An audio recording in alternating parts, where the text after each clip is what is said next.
नमस्कार, मैं निहारिका राठौड़, सहायक आचार्य, राजकीय कन्या महाविद्यालय।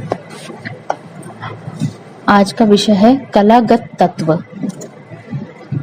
साहित्य में जब हम शब्द और अर्थसार रचना को प्रभावशाली बनाकर भावाभिव्यंजना में सहायक होते हैं, उसी प्रकार चित्र रचना में कलागत तत्व अर्थात सार के बिना, कलागत तत्व एक तरह से कलाओं का सार है, तो सार के बिना अभिव्यक्ति अपूर्ण है।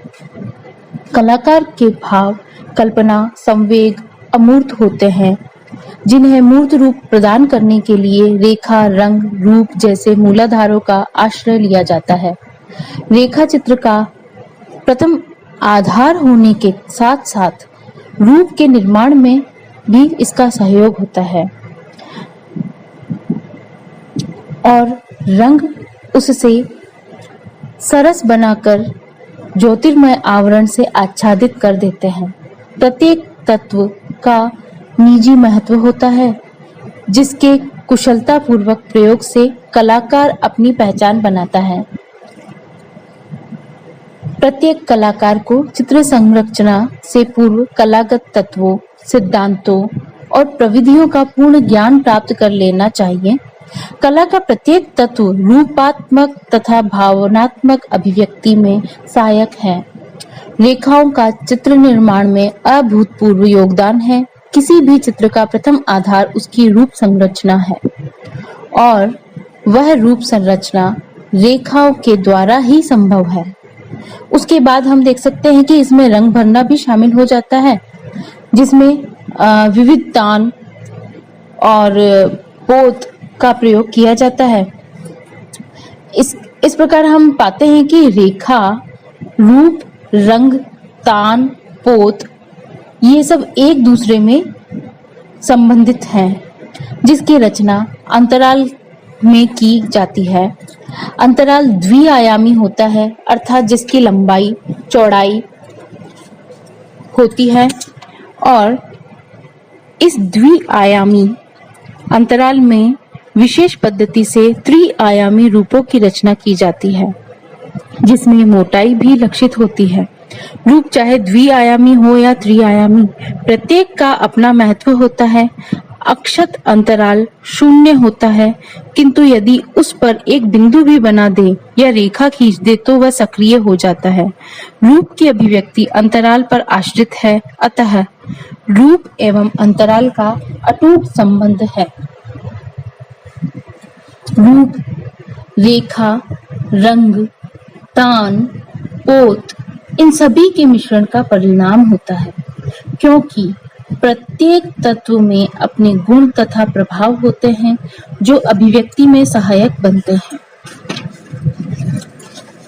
तो हम सबसे पहले हम रूप को ही जान ले तो ज्यादा ठीक रहेगा।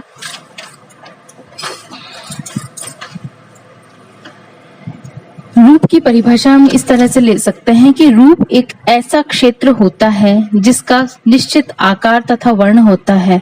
रूप छोटे छोटे बिंदुओं से बनता है। यदि ये छोटे छोटे बिंदु बिखरी हुई अवस्था में होंगे तो कोई रूप नहीं होगा, किंतु जब इन छोटे छोटे बिंदुओं को आपस में निश्चित एक आकार में जोड़ दें या इसको निश्चित आकार में जुड़ जाने पर एक जो आकार निर्माण होता है वो रूप होता है। इन बिंदुओं को सभी दिशाओं में आवश्यकतानुसार रखा जाता है, क्योंकि यदि एक ही दिशा में बिंदु लगाए जाएंगे तो रेखा का निर्माण होता है। भारतीय चित्रकला प्रारंभिक समय से षडंग जो है उन पर आधारित है, जिसमें रूप भेद को प्राथमिकता दी है, जिसका श्लोक हम आगे भी पढ़ेंगे कि रूप भेदा प्रमाणानि भाव लावण्यम योजनम सादृश्यम वर्णिका भंग इति चित्र षडंगकम।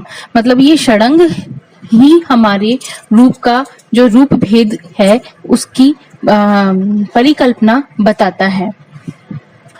हम षडंग के ही रूप भेद को एक बार रूप से जोड़ देते हैं तो हम देखेंगे कि रूप भेदा जो षडंग के अंदर आता है वह किस प्रकार चित्रों में मौलिकता का सृजन करता है।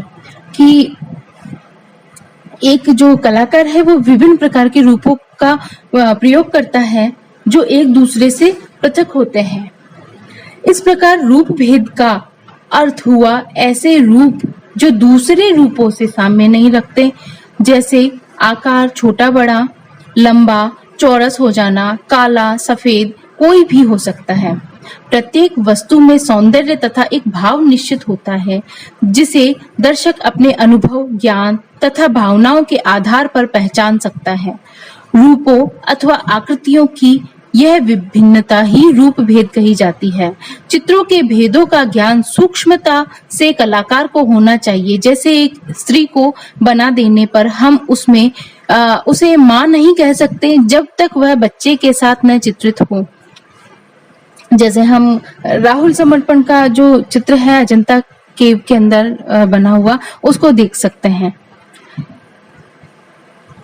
इसी प्रकार यदि वह नायक के साथ चित्रित कर दी जाए तो नायिका बन जाती है। जैसे हम कृष्ण राधा संबंधित चित्र देख सकते हैं, जो हम पहाड़ी चित्रों के अंदर, राजस्थानी लघु चित्रों के अंदर हम ऐसे नायक नायिका संबंधित चित्र अनेक देख सकते हैं।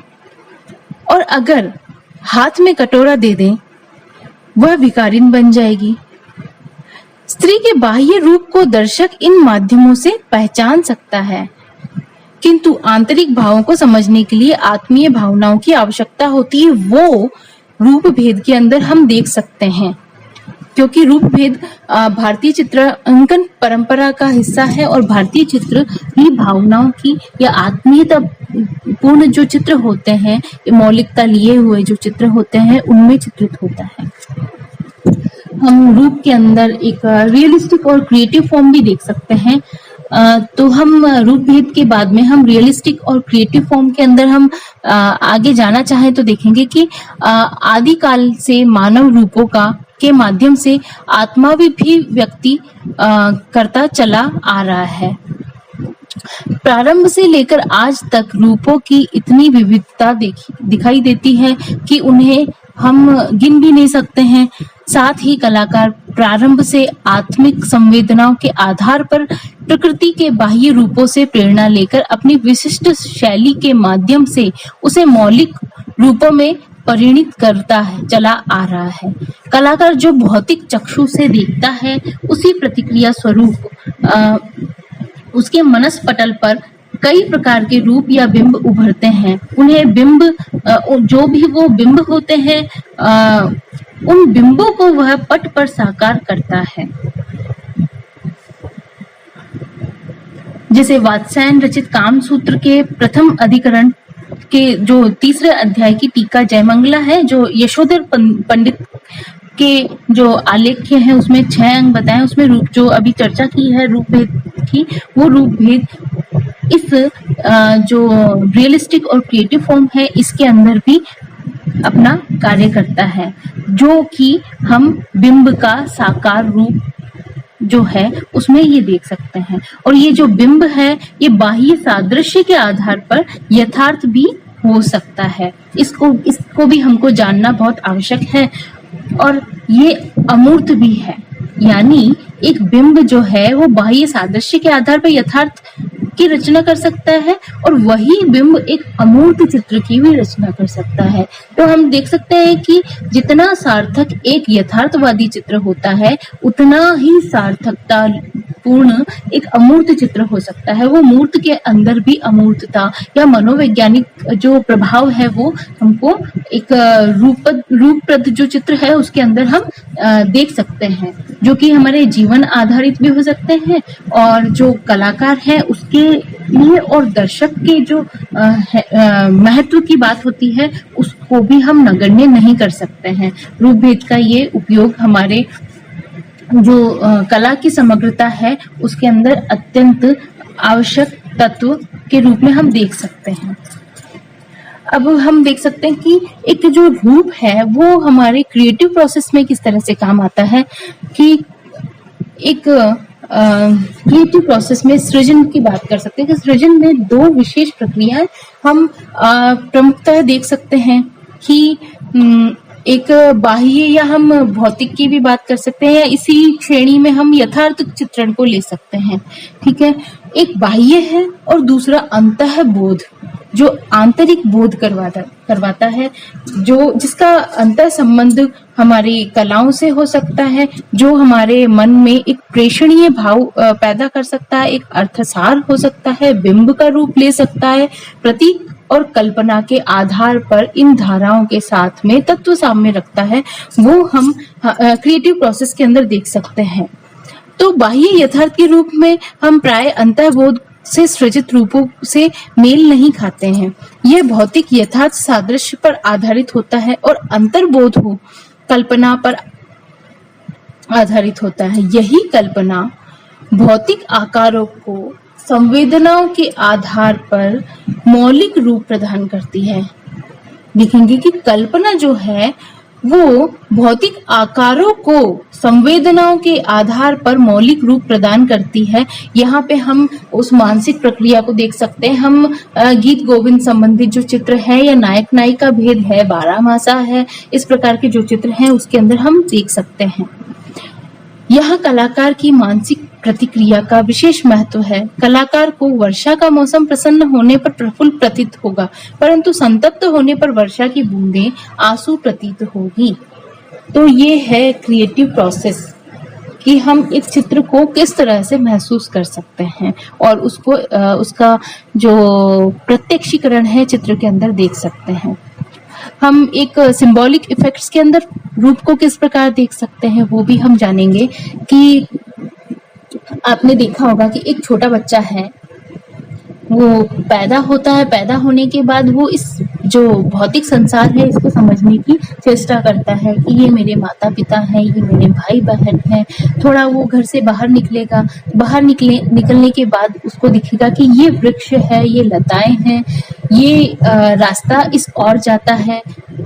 इसके बाद वह विद्यालय जाता है तो विद्यालय में ये हमारे गुरुजन है, ये मेरे सहपाठी। इस प्रकार वो जो भी चीज सीख रहा है वो यथार्थ से सीख रहा है, जो उसको सामने दिखता है, जिसका कभी कभी वह अनुकरण भी करता है। कि बच्चे को हम पेंसिल दे देंगे तो वो क्या बनाएगा, ये मेरे माता पिता है, ये वृक्ष है जिसके नीचे मैं झूला झूल रहा हूँ, ये मेरा भाई बहन है। वो अपने इर्द गिर्द जो भी लोग हैं उनको वो चित्रित करता है। यानी एक बालक है वो यथार्थ से सीख रहा है। किंतु बौद्धिक विकास जो है, बौद्धिक विकास हो जाने पर वह परिपक्व कलाकार नवीन रूपों से परिचय प्राप्त करता है और इन नवीन रूपों में प्रत्येक के अपने प्रभाव तथा अर्थ होते हैं। अंतराल में क्षितिज दिशा में चित्रित आयत स्थिरता तथा शांति का प्रभाव तथा लंबवत रूप में चित्रित आयत आकांक्षा की ओर इंगित करता है। इसी प्रकार त्रिभुजाकार रूपों में जिनके नीचे की भुजा क्षितिज तथा दो भुजा ऊपर की ओर कणवत होती है, ऊर्ध्व गति का आभास होता है। ऐसे रूप एक ऊंचाई की ओर इंगित करते हैं, जैसे मंदिर तथा गिरजाघर के गुंबद। दोनों के ही त्रिभुजाकार रूप आध्यात्मिक शक्ति की ओर इंगित करते हैं, किंतु इस रूप को विलोम दिशा में यानी हम एक ट्रायंगल है उसको ऊर्ध्वमुखी नहीं बना के अधोमुखी बना दें, तो ऐसा जो ट्रायंगल है जो जिसका तिकोना रूप नीचे की ओर जमीन की ओर बना दिया तो वो अधोमुखी गति का आभास करवाएगा।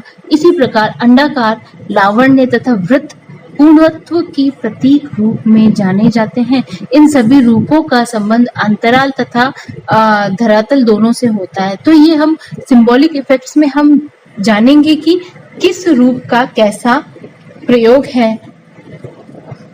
कुछ चित्र हैं उनको देखने पे हमको मालूम होता है कि एक वृक्ष है जो ऊपर की ओर अग्रसर होता हुआ हमको सिंबॉलिक दिखाई देता है, या एक जो सड़क है वो एक किसी पॉइंट पे जाके खत्म होती है। ये सिंबॉलिक इफेक्ट्स एक रूप के जो इम्पोर्टेंट जो एलिमेंट्स है उसके अंदर हम देख सकते हैं कि किस अंतराल में कितना बड़ा रूप बनाया जाए तथा उसके पार्श्व में कौन सा वर्ण लगाया जाए। यह सामान्य नियमों तथा कलाकार के अपने अनुभवों पर निर्भर करता है। अंतराल का माप क्या है उसी के अनुसार ही रूप अथवा रंग नियोजन किया जाता है। एक ही रूप अथवा रंग बड़े स्थल पर प्रखर तथा छोटे स्थल पर धूमिल प्रतीत होते हैं। रूप की विविधता के माध्यम से चित्र में संतुलन तथा एकता का प्रभाव उत्पन्न किया जा सकता है। तो हमने ये जो रूप है, रूप के अंदर रूप की परिभाषा, रूप भेद और रियलिस्टिक और creative form, creative process, symbolic effects of form, ये सब हमने जाना है। तो आप अगली कक्षा में रूप के प्रकार और इसके जो भेद हैं वो जानेंगे।